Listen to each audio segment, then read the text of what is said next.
लहान साईजचा princess cut blouse असेल आणि त्याच्यामध्ये जर डीप नेक असेल तर तुम्हाला शोल्डर आणि मुंडा किती घ्यावा हा प्रॉब्लेम नक्कीच होतोय ना. हो होतोय, कारण बऱ्याचदा मला बऱ्याचदाही विचारतात की ते प्रिन्सेस कट असो, फोर टक्स असो किंवा कटोरी असो, ही साईज कटिंग करताना डीप गळ्या असल्यानंतर आम्हाला शोल्डरचा प्रॉब्लेम होतोय, शोल्डर लूज होतोय, मुंडा घसरतोय किंवा मुंड्यामध्ये लूज पडतोय.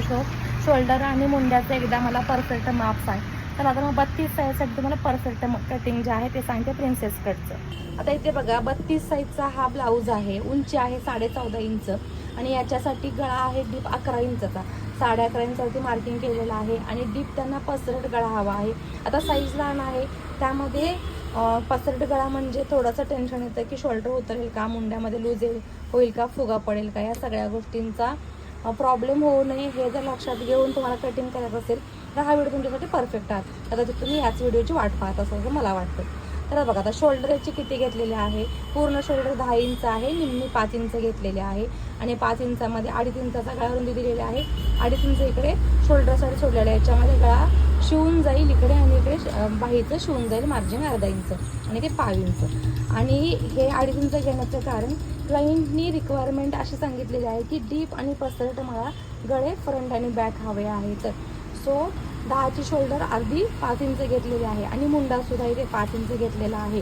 32चा आता भाग 8 इंच येतो, सो इथे 8 इंच प्लस 2 इंच घेतलेला आहे.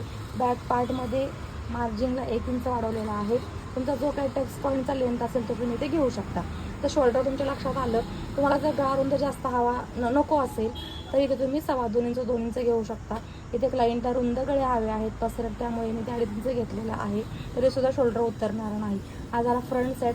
बॅक साईड झाला हा फ्रंट साईडचं. बघा इथे सुद्धा गळा त्यांना डीप हवा आहे, तर 1/2 इंच शोल्डर इथे आतमध्ये मार्किंग केलेलं आहे. इकडे पुढे मी 1/2 इंच वाढून घेतलेला आहे, इकडे 1.5 इंच वाढून घेतलेला आहे आणि इथे आपल्याला 2 ते 2.5 इंचाचा डॉट द्यायचा आहे. इकडे तुम्हाला अपेक्स पॉईंट आहे तो 11 इंचावरती काढलेला आहे. तुम्हाला हवा असेल 10.5 इंचावरती काढू शकता. साईज लहान आहे, लेंथ मोठी आहे म्हणून 11 इंच घेतलेला आहे आणि तुम्हाला हा शेप द्यायचा आहे. या पद्धतीने तुम्ही जर कटिंग कराल तर तुम्हाला सुद्धा या साईजचं ब्लाऊज. आता हे बॅक पार्ट जो आहे तुम्ही ॲज इट इज फोर टक्सला कटिंग करू शकता, कटोरीला कटिंग करू शकता, प्रिन्सेसला कटिंग करू शकता, मधुबाला ब्लाऊज असेल किंवा इतर कोणतंही असेल जे आपल्या नॉर्मल फार्मामध्ये बसतं त्या ब्लाऊजसाठी हे परफेक्ट आहे. सो 32 साईजसाठी शोल्डर आणि मुंड्याचा हा मेजरमेंट तुम्ही घेऊन ब्लाऊज कटिंग करा, तुम्हाला सुद्धा प्रॉब्लेम होणार नाही. आणि मला व्हिडिओमध्ये तसं कमेंटमध्ये सांगा की तुमचा ब्लाऊज कसा बसला. सो चला असेच व्हिडिओ पाहण्यासाठी आपल्या चॅनलला फॉलो करायला विसरू नका.